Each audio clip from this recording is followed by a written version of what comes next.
마태복음 6장 5절에서 13절까지의 말씀을 봉독해 드립니다. 마태복음 6장 5절에서 13절까지의 말씀입니다. 또 너희는 기도할 때에 외식하는 자와 같이 하지 말라. 그들은 사람에게 보이려고 회당과 큰 거리 어귀에 서서 기도하기를 좋아하느니라. 내가 진실로 너희에게 이르노니 그들은 자기 상을 이미 받았느니라. 너는 기도할 때에 내 골방에 들어가 문을 닫고 은밀한 중에 계신 내 아버지께 기도하라. 은밀한 중에 보시는 내 아버지께서 갚으시리라.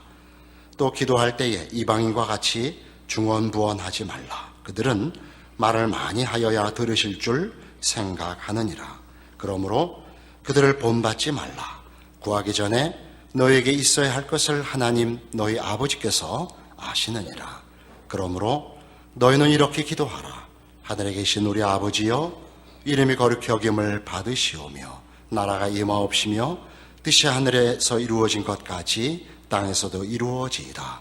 오늘 우리에게 일용할 양식을 주시옵고 우리가 우리에게 죄 지은 자를 사하여 준 것 같이 우리 죄를 사하여 주시옵고 우리를 시험에 들게 하지 마옵시고 다만 악에서 구하시옵소서.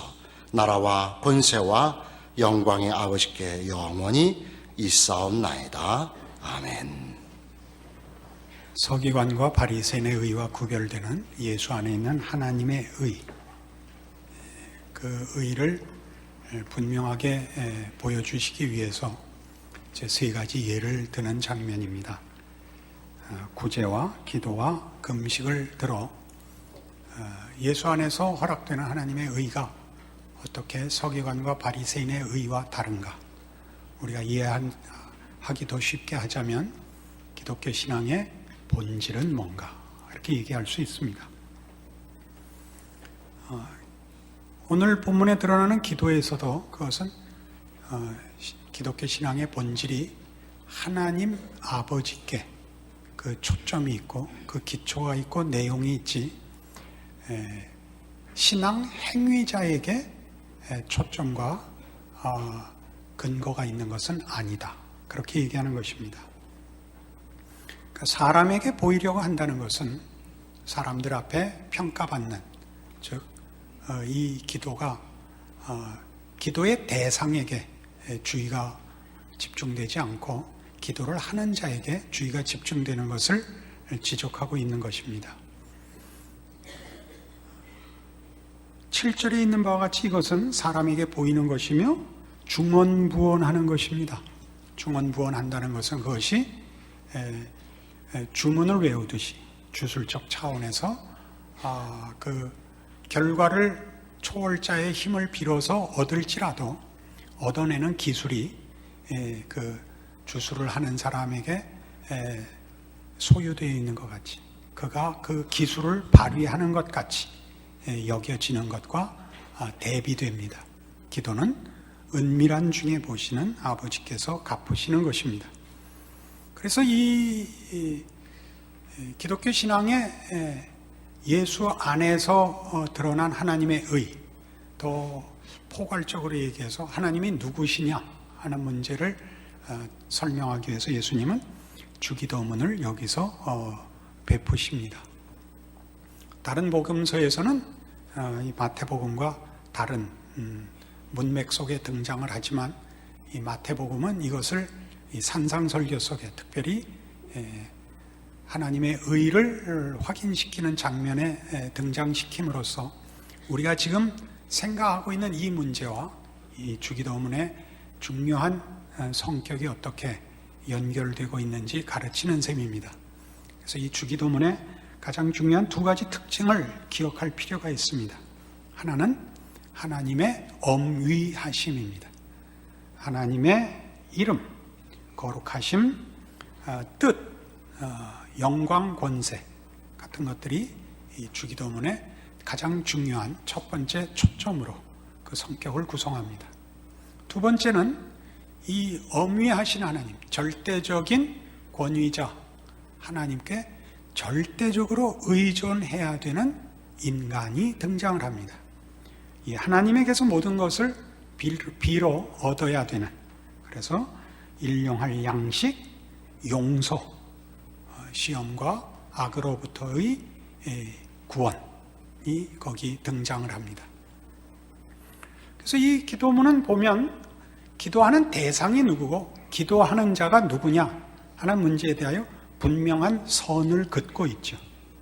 하나님의 절대적 권위, 존재와 그 하나님 앞에 도움을 요청해야 되는 우리의 한계가 아주 잘 분명하게 대조되어 있습니다. 그럼에도 불구하고 이 기도문은 이 대조를 위하여 제시되지 않습니다.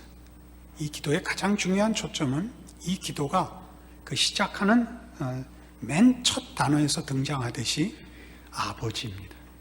우리말 어수는 하늘에 계신 우리 아버지가 됐습니다만 원문은 우리 아버지가 서두에 나옵니다. 영어 역번도 Our Father in Heaven 이렇게 시작을 합니다.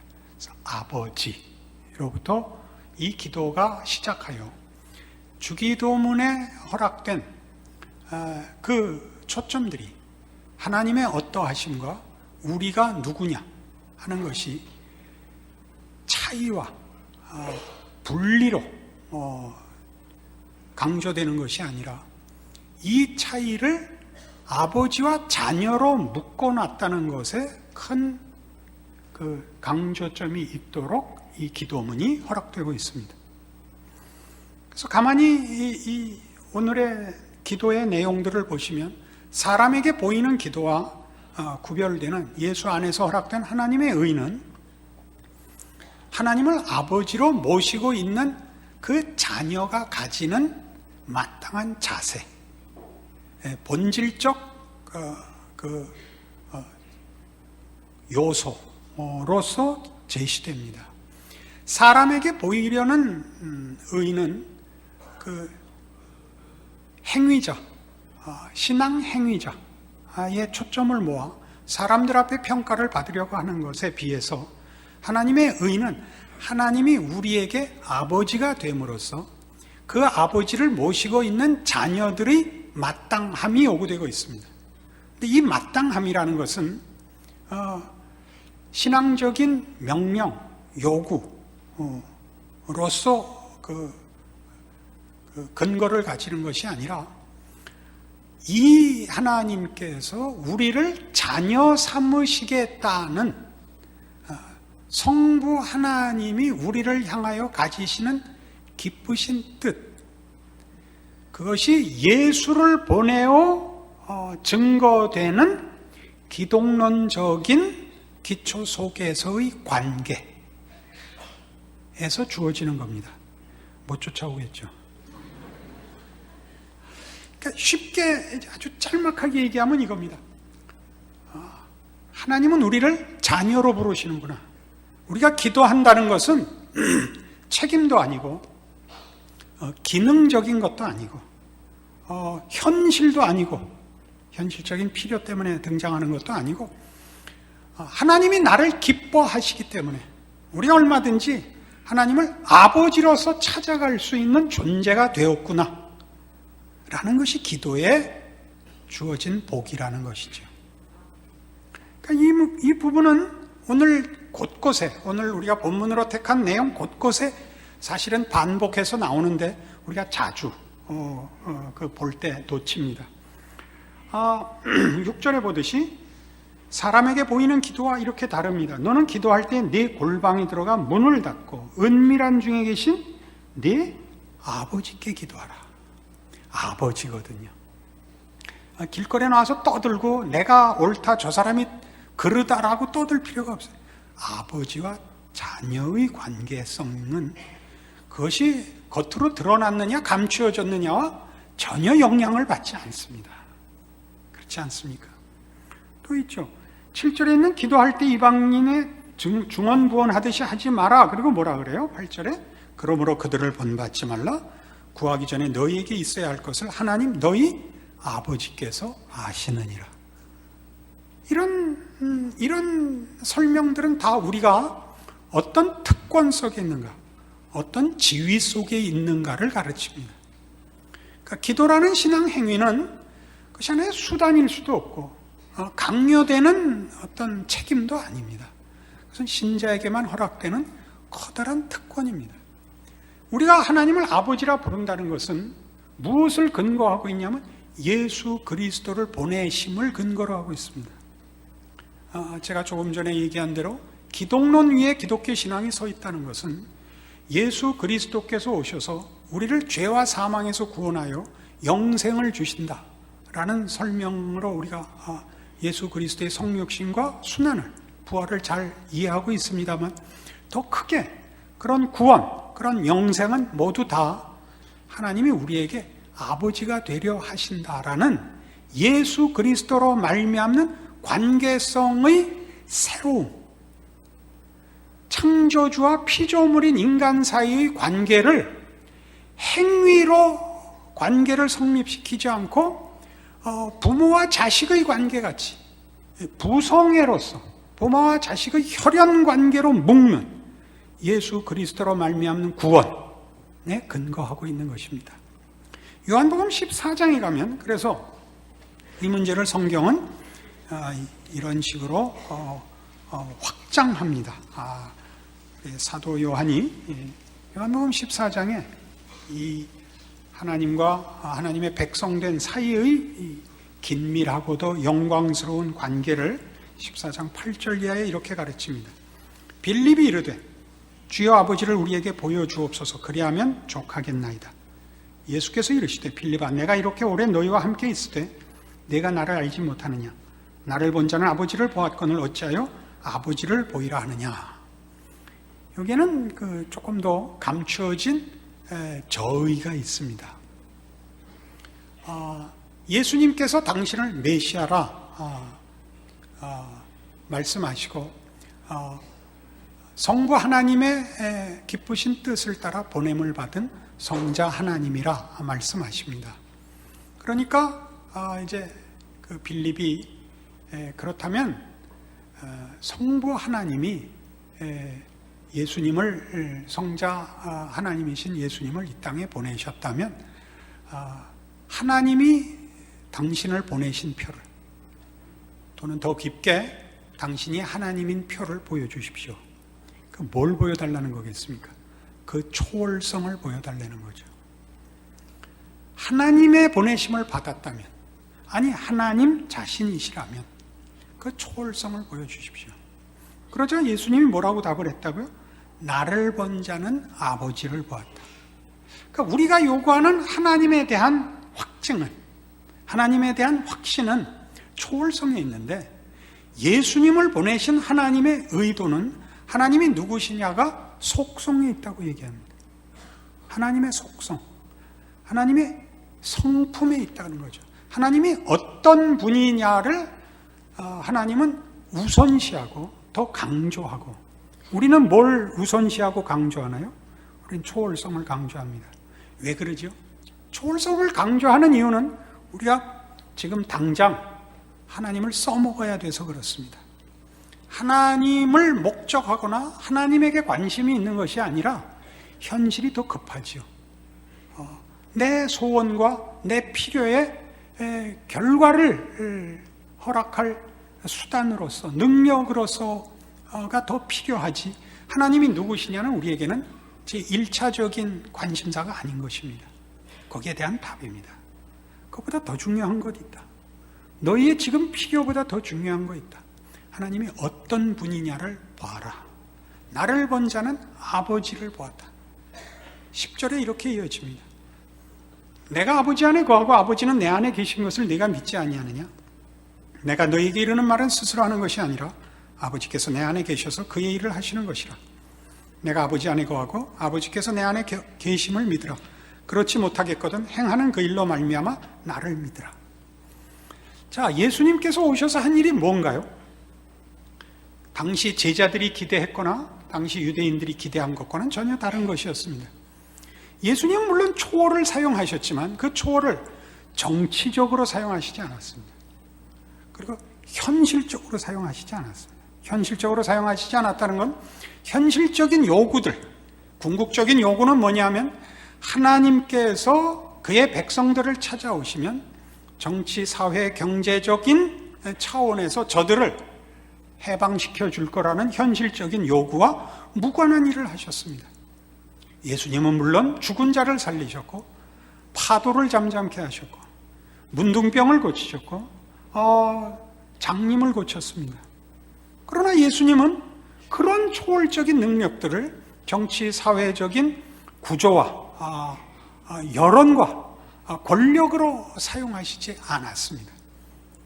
그러나 예수님 뭐라고 말씀하시느냐 하면 내가 와서 한 모든 일들이 어떻게 한 인간의 존재와 현실과 생애와 필요에 깊이 개입하여 그 모든 문제에 하나님의 자비하심과 신실하심을 보여주고 있는지 봐라 라고 얘기하시는 거죠.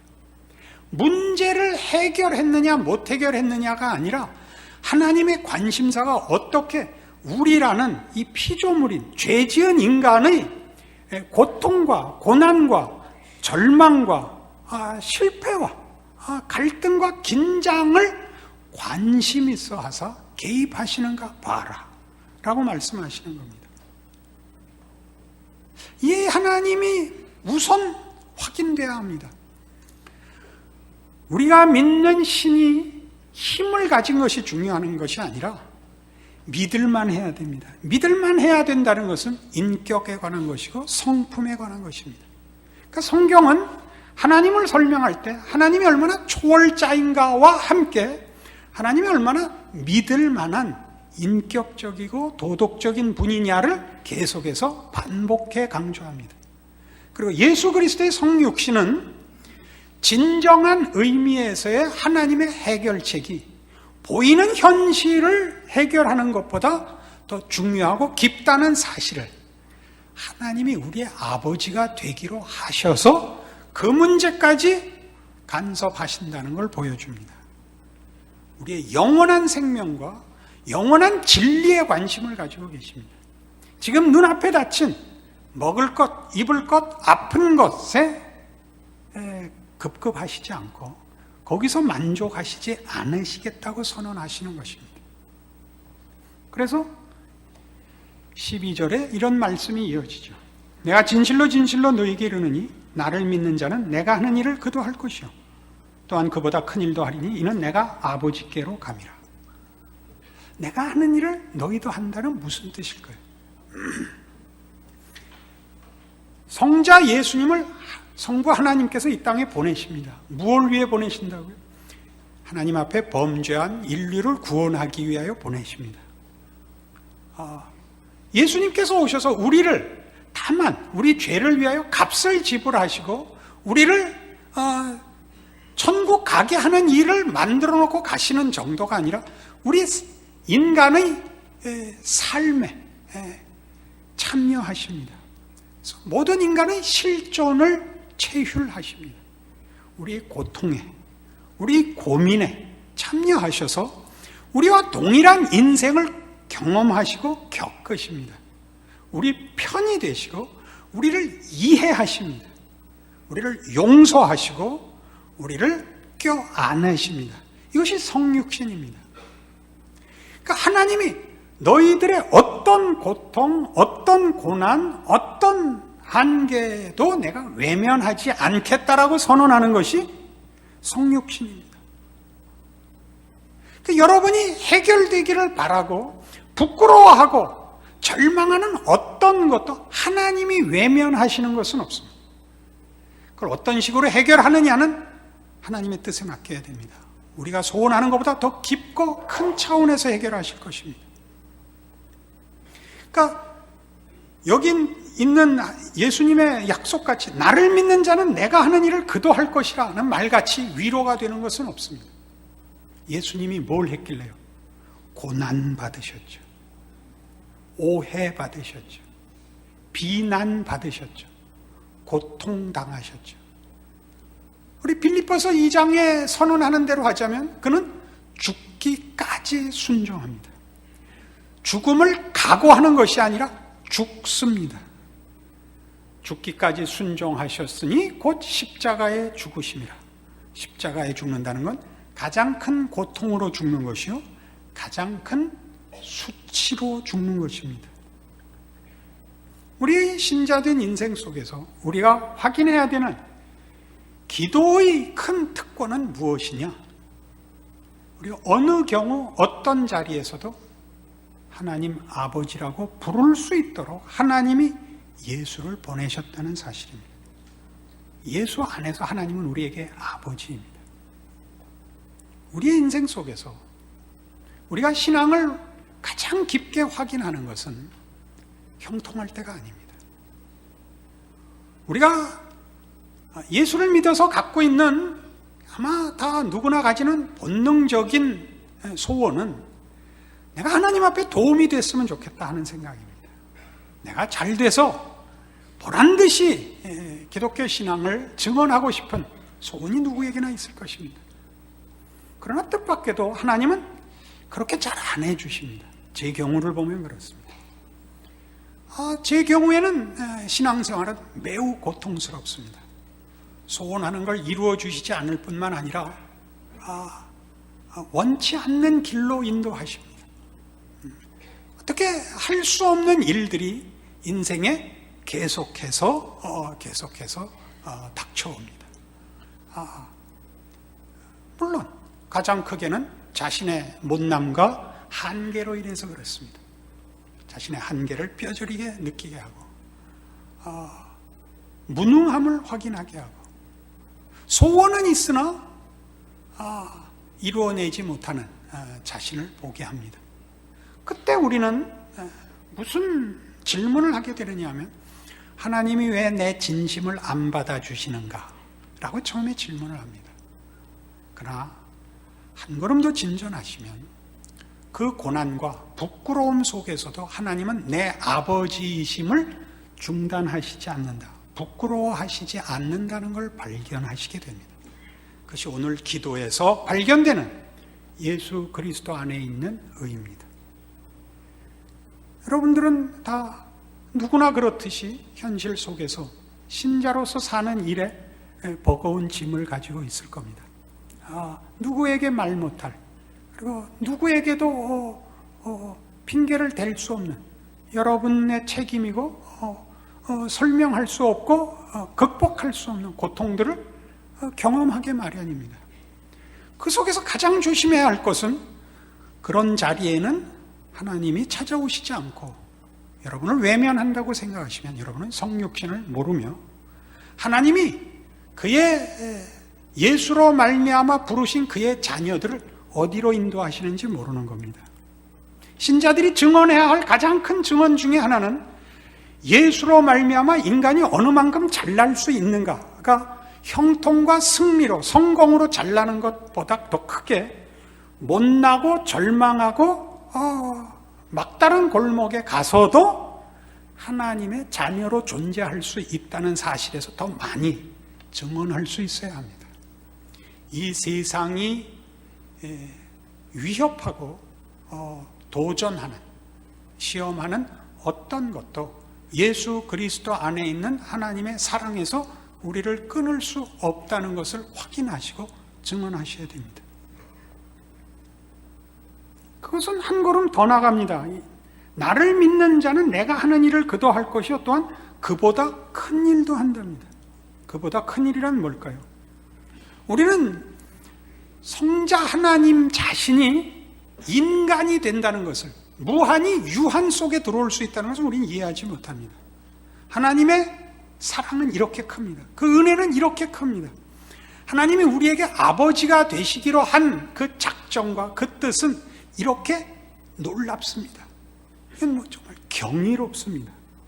이건 우리는 이해할 수 없는 너무나 큰 이해가 안 가는 일입니다. 그러나 지금 예수님의 증언은 성육신보다 더한 것도 한답니다. 그게 뭘까요? 하나님의 사랑은, 은혜는, 능력은 한계가 없다 라고 가르칩니다. 우리 본성상 종교라는 것은 어쨌든 세상이 가지는 도덕과 그 다음에 능력에서 더 우월한 것이라고 믿습니다. 맞죠? 그러나 기독교가 가지는 윤리와 능력의 우월함은 성육신으로 이해되어야 합니다. 성육신으로 이해되지 않고 예수 그리스도의 성육신과 관계없으면 그것은 결코 서기관과 바리새인에 의해서 빠져나올 수가 없습니다. 예수 안에서 얻는 하나님의 의라는 것은 은혜 위에 섭니다. 하나님의 어떠하심 위에 섭니다. 그것이 필요 없이 신앙이 논의되고 신앙이 비교될 수 있으면 그것은 사람에게 평가받는 것에 불과해집니다. 그러니까 오늘날 어느 시대나 그렇듯이 기독교는 이 세속성 앞에 섭니다. 세속성이란 모든 사람이 합의하는 기준과 자격 위에 서라는 것이죠. 그건 틀린 말이 아니고 틀린 요구가 아니지만 사실은 예수 없이 합의 볼 수 있는 신앙의 기준을 그으라는 것이기 때문에 우리가 거부하는 것입니다. 몰상식하게 가겠다는 얘기 아닙니다. 혼란과 그저 주관으로 자기 신념으로 빠지겠다는 것이 아니라 변명과 무책임으로 가겠다는 얘기가 아니라 예수 없이는 하나님이 누구시냐? 때문에 우리 인생이 일어나는 것을 어떻게 해결할 것이냐를 다른 데서는 답을 찾을 수 없다고 인정하는 것입니다. 그래서 이 문제는 이렇게 이어집니다. 13절 너희가 내 이름으로 무엇을 구하든지 내가 행하리니 이는 아버지로 하여금 아들로 말미암아 영광을 받으시게 하려 함이라. 예수의 이름으로 구하라는 거죠. 하나님 아버지라는 것은 예수 이름으로서만 성립합니다. 예수 없이는 하나님은 우리에게 아버지가 되시지 못합니다.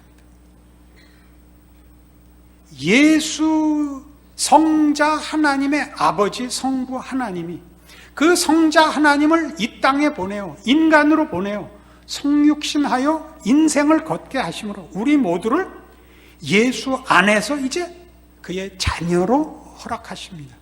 그래서 우리가 하나님을 아버지라 부를 때는 예수 없이 우리는 하나님의 자녀가 되지 못한다는 것을 선언해야 됩니다. 그리고 이 일로 하나님은 영광을 받으신답니다. 빌립보서 2장에 가보십시다. 이 문제를 조금 더 분명하게 확인해서 오늘의 말씀을 결론 지으십시다. 빌립보서 2장 5절입니다. 319페이지 신약 성경입니다. 너희 안에 이 마음을 품으라. 곧 그리스도 예수의 마음이니 그는 근본 하나님의 본체시나 하나님과 동등됨을 취할 것으로 여기지 아니하시고 오히려 자기를 비워 종의 형체를 가지사 사람들과 같이 되셨고 사람의 모양으로 나타나서 자기를 낮추시고 죽기까지 복종하셨으니 곧 십자가에 죽으심이라. 이러므로 하나님이 그를 지극히 높여 모든 이름 위에 뛰어난 이름을 주사 하늘에 있는 자들과 땅에 있는 자들과 땅 아래에 있는 자들로 모든 무릎을 예수 이름에 꿇게 하시고 모든 입으로 예수 그리스도를 주라 시인하여 하나님 아버지께 영광을 돌리게 하셨느니라. 예수님의 성육신, 순환, 이 모든 것, 그의 순종을 하나님이 가장 좋아하신답니다. 9절에 있는 바와 같이 이러므로 하나님이 그를 지극히 높여 모든 이름 위에 뛰어난 이름을 주사 하늘에 있는 자들과 땅에 있는 자들과 땅 아래에 있는 자들로 모든 무릎을 예수의 이름에 꿇게 하십니다. 그러니까 왜 이걸 가장 좋아하시느냐? 이렇게 할 때 하나님이 누구냐가 가장 잘 드러난다는 겁니다. 하나님이 누구시냐가. 그러니까 우리가 전하고 싶은 하나님은 능력의 하나님입니다. 내 기도에 응답하시는 하나님입니다. 그러나 하나님은 하나님이 자비로우신 하나님이라, 우리에게 아버지가 되시려는 하나님이라를 증거하시고 그 일로 우리를 쓰는 것, 그리고 그 일에 쓰임받는 것을 가장 높이신답니다. 여러분이 지금 고난 속에 계십니까? 해결되지 않는 신앙의 갈등 속에 계십니까? 그 속에서 여러분이 그 문제를 짊어져야 하는 성경적인 근거는 이겁니다. 여러분이 성육신하신 예수 그리스도의 삶을 뒤따르고 있다는 것을 잊지 마십시오. 하나님은 모든 한계와 못난 것과 부끄러움과 실패와 절망에도 찾아오시는 분, 그런 처지에 있다고 해서 우리를 외면하지 않는 분, 능력과 쓸모로 찾아오시지 않는 분이라는 것을 우리를 통하여 증언하시는 일을 가장 기뻐하신다. 이게 성육신에 관한 성경의 평가입니다. 그래서 11절에 이렇게 결론이 납니다. 모든 입으로 예수 그리스도를 주라 시인하여 하나님 아버지께 영광을 돌리게 하셨느니라. 하나님은 어떤 분이시냐? 자비롭고 은혜롭고 노하기를 더디하고 인자와 진실이 많은 하나님이라를 가장 기뻐하십니다. 여러분이 오늘의 이 말씀을 듣고 무책임해도 좋다라고 이해하셨다면 그건 하나님의 거룩하심을 외면하는 것입니다. 오늘의 설교 말씀이 여러분으로 하여금 나의 못난 어떤 것도 하나님을 아버지라 부르는 일에 방해가 될 수 없다. 나의 못난 것과 실패를 하나님 앞에 바친다. 나를 지켜보는 모든 사람들로 하여금 이런 처지와 못난 것도 외면하시지 않는 하나님이 저들에게 증거되기를 바란다. 나는 십자가에 죽어도 좋다라고 생각한다면 여러분이 지금 안고 있는 현실적인 고통과 신앙적인 갈등과 절망에서 벗어나실 수 있을 것입니다. 예수님이 그리하셨던 것처럼 기꺼이 여러분의 십자가를 달게 지실 수 있을 것입니다. 그것이 기독교 신앙입니다. 기도하십시다. 하나님 아버지의 은혜를 감사합니다. 하나님의 하나님 되심은 예수 안에서 우리의 아버지로서 이렇게 놀랍게 증언되고 있습니다. 우리의 부끄러움과 못난 것을 개의치 아니하시고 그 아들을 보내시기까지 사랑하시는 우리의 아버지 되신 하나님, 우리도 하나님을 아버지로 부르는 자로 부름을 받았은즉 우리의 삶을 주 앞에 바칩니다. 우리의 못난 것과 한계와 부끄러운 것과 연약한 것을 주께 맡깁니다. 우리의 십자가를 집니다. 주의 부르심같이 자기를 부인하고 십자가를 지고 주를 쫓습니다. 우리의 생애를 통하여 우리 하나님이 누구신가 영광 나타내 주시옵소서. 지금은 우리 주 예수 그리스도의 은혜와 하나님 아버지의 극진하신 사랑과 성령님의 교통하심, 하늘 하나님을 아버지로 부르게 하신 하나님의 부르심을 예수 안에서 발견하고 하나님을 아버지라 부르며 예수 이름으로 기도할 수 있게 된 존재요 인생이니 두려울 것 없노라 감사하며 돌아가는 심령들 위해 영원토록 함께 있을지어다. 아멘.